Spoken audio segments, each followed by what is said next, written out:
Hey guys, hey, I hope you're having a good day. So I'm going to continue reading the story. I don't think I'm going to read this whole story. What I think I'm going to end up doing is I'm going to end up reading just a part of it so that if you guys do enjoy this book, in one of the descriptions below, you can find out where to buy the book so you can read the whole book for yourself. So let's get started with the video.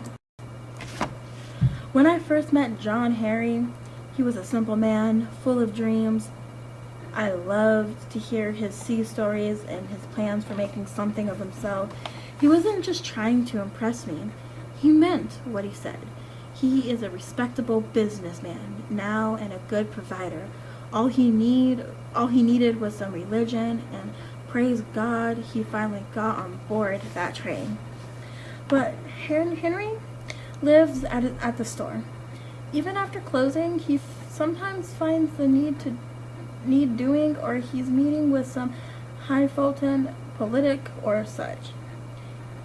He doesn't have the time to take me out like we were counting. Seems like all I ever do is make babies and pick up after people.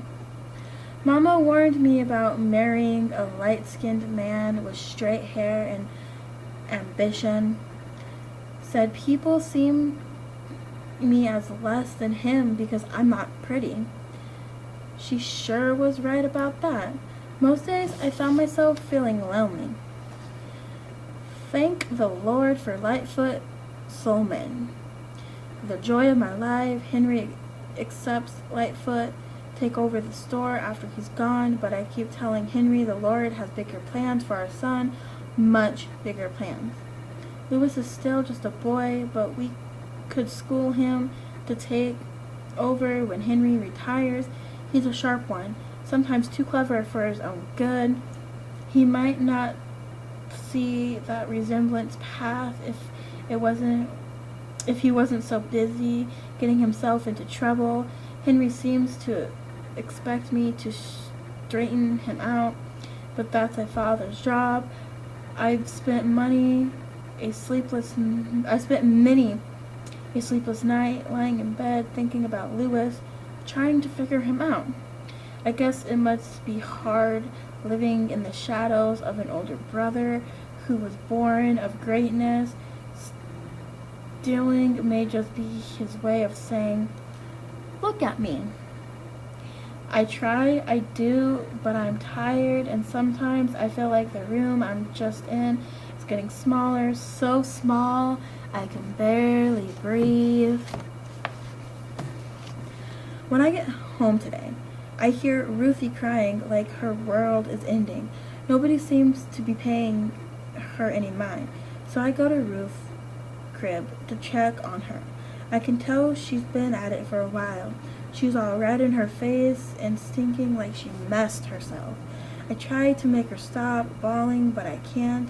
And Mother's just sitting at the kitchen table, staring at the window. Ruth is having a fit in there, Mother. She didn't answer. Mother? I say. Ruth? I hear her, is all she says. She says it really quick, like it doesn't even look at me. I run back to Ruth and pat her on her head. She smells so bad, I don't want to pick her up. She's screaming now, and I want her to stop. I wonder where my brother and sister are. Mother, please. She doesn't come. I'm getting clean diaper. When Papa comes home, go now, he says. I'll do this. I go outside and cover my ears until finally Ruth starts crying, and then I start crying. Oh, getting deep already. I need a little bit of quiet, just 1 hour. I give Courtney some money from the tin I keep behind the sugar. I tell her, take Julius, Noah, and Magnet, Benny, and Jenny to go get ice cream. I tell her to take them for a long good walk. Then I sit myself down with a nice cup of hot coffee. 1 hour is all I'm asking. 1 hour.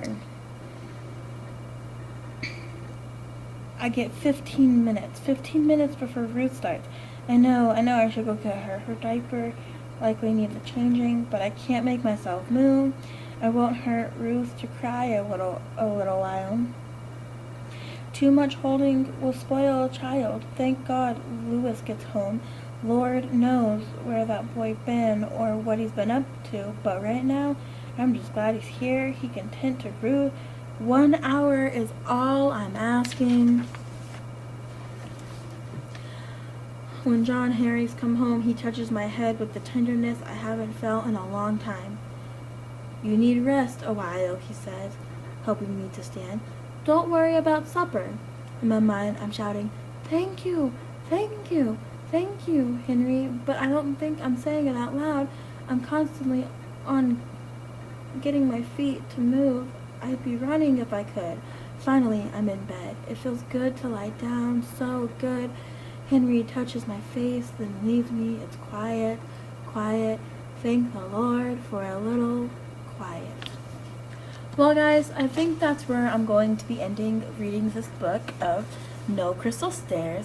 If you guys want to get this book, you guys can totally go to carolrhobalab.com.